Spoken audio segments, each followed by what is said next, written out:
acuerdo? Bueno, era un tema a debatir que quedó en el medio de este programa que hoy planteamos, un programa difícil por naturaleza. ¿Por qué hablamos de que es difícil? Porque en realidad tiene como un gran estigma social.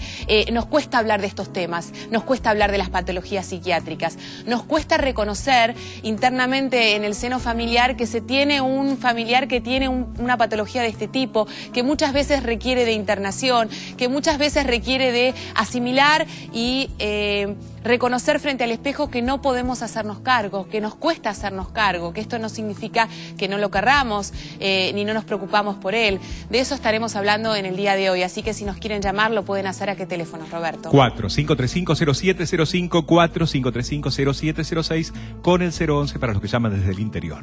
En general se sabe muy poco respecto a la esquizofrenia. ¿Qué es? ¿Cómo se diagnostica? ¿Uno nace con esta patología? Fuimos a consultar al doctor Aníbal Golchuk y esto nos decía.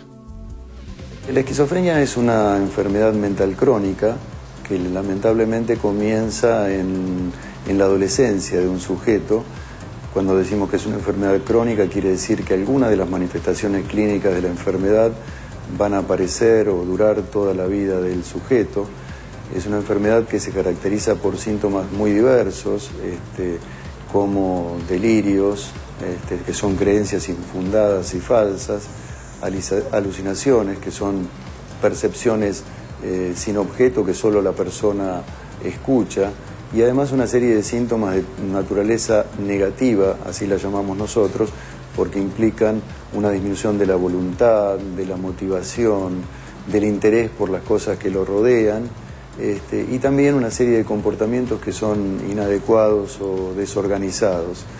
Esta enfermedad que afecta al 1% de la población no solo compromete a la persona que la padece, sino que también su grupo familiar se ve afectado por los trastornos de conducta o por las manifestaciones sintomáticas de la enfermedad.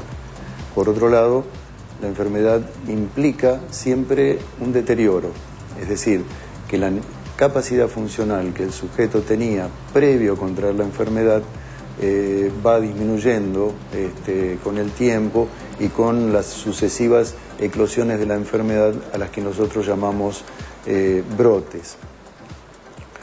La causa de la enfermedad no se sabe a ciencia cierta. Hay una cantidad de hipótesis, de investigaciones, se destina mucho a esto en todo el mundo. Pero la principal razón que se ve en la enfermedad es la causa genética y afecta más a hombres que mujeres. La relación es 1.5 a 1 entre hombres y mujeres. El modo de detectar la enfermedad tempranamente, que para nosotros es muy importante porque cuanto más temprano se ponga en marcha un tratamiento, mejor va a ser la evolución a largo plazo de la enfermedad. La forma de detectarlo es básicamente notar un cambio en la personalidad de alguien. Personas que empiezan con la enfermedad más joven, como 14, 15 años, el problema más grande ahí es distinguir lo que son las manifestaciones de la enfermedad, que a veces se mimetizan con lo que son las manifestaciones comunes de una adolescencia difícil. De modo tal de que el consejo mayor que puedo dar es, primero, empujar para que los pacientes que tienen esquizofrenia estén en tratamiento. Y los familiares que puedan también estar cercanos al tratamiento que realiza o que puedan estar cercanos a las organizaciones de familiares que pueden ayudarlo en una tan difícil situación.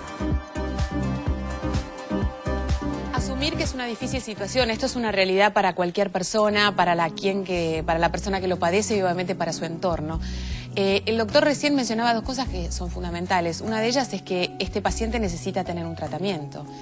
Muchos de ellos no lo tienen, por ignorancia, por desinformación, por no tener un centro de salud posiblemente al alcance de la mano que permita tratar a su hijo, a su hija, a su marido o a quien sea, digamos. Esto es una situación lamentable, pero que es importante resaltar que este tipo de pacientes necesita de un tratamiento.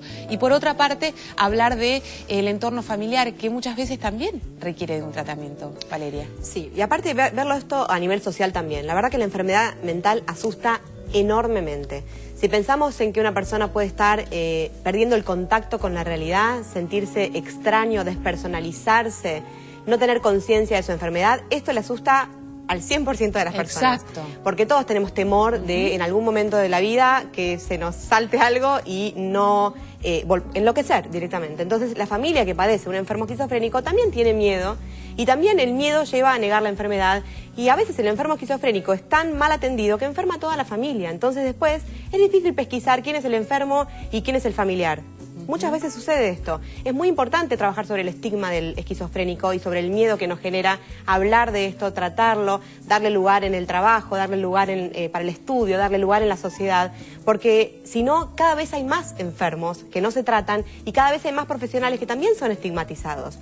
Se habla mucho que la esquizofrenia es una enfermedad, hoy ya cada vez menos, pero contagiosa, que tiene que ver con una mala educación de los padres. En algún momento se habló mucho sobre la dificultad en la comunicación entre madre e hijo, la dificultad en decodificar las necesidades del hijo, y en un doble discurso, como un doble mensaje constante y simultáneo que se le daba al hijo, que hacía que éste se volviera esquizofrénico por no poder discernir bien qué es lo que me están diciendo, si es un mensaje positivo o negativo a la vez, era muy difícil.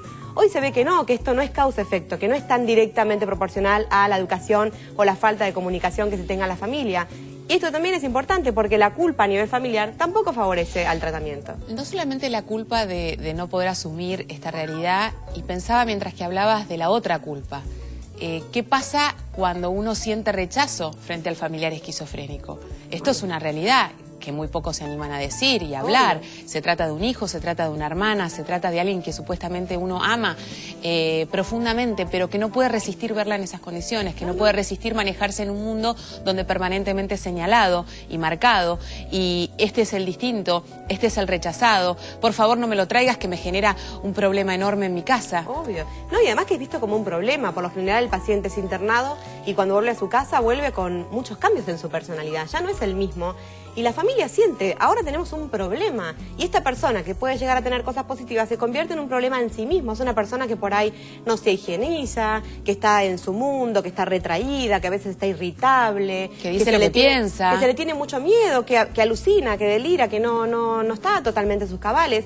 Y muchas familias se enojan, se ponen muy hostiles, intentan todo el tiempo convencerlo que lo que está diciendo no es correcto. Y esto es por falta de información, porque nadie que tenga un delirio armado va a aceptar las razones lógicas que el otro te dé para que eso no sea correcto. Entonces, no se trata de lo correcto o de lo incorrecto, sino que hace falta creer que existe la enfermedad mental, que esto debe ser tratado, que la familia tiene que ser tratada en su conjunto, porque acá hay un problema a nivel familiar, no a nivel individual. Exacto. Porque toda la familia está padeciendo y es normal que la familia sienta pesar, cansancio, estrés, que no tenga ganas, que no sepa cómo manejarse, que tenga, no sé, hasta deseos de que esa persona no esté más. Esto es normal que pase. Si esto no se puede hablar, si no tienen una contención a este nivel, todo está mal y yo creo que se esquizofreniza toda la familia.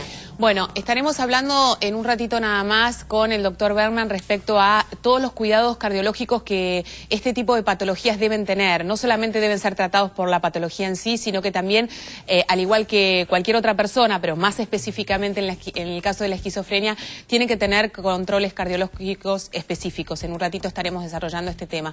Y estaremos conversando con el doctor Sejkovic, que es psiquiatra. Una primera pregunta que se me ocurre tiene que ver con que si uno nace o se hace esquizofrénico. Hacemos una pausa, ya estamos de vuelta.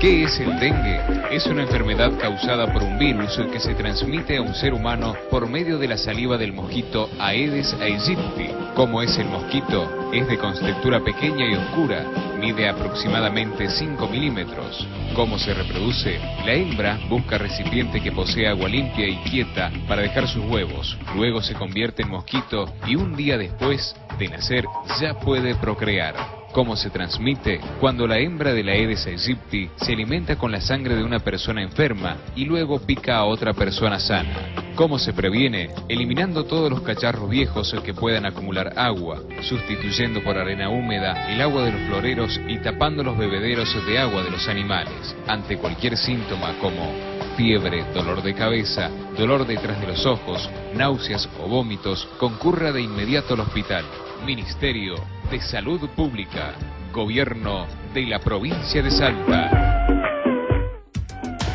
¿Sabías que la esquizofrenia es un trastorno de la personalidad, una distorsión del pensamiento? Quienes la padecen suelen tener el sentimiento de estar controlados por fuerzas extrañas, poseen ideas delirantes que suelen ser extravagantes, alteración de la percepción, afecto anormal sin relación con la situación y autismo entendido como aislamiento.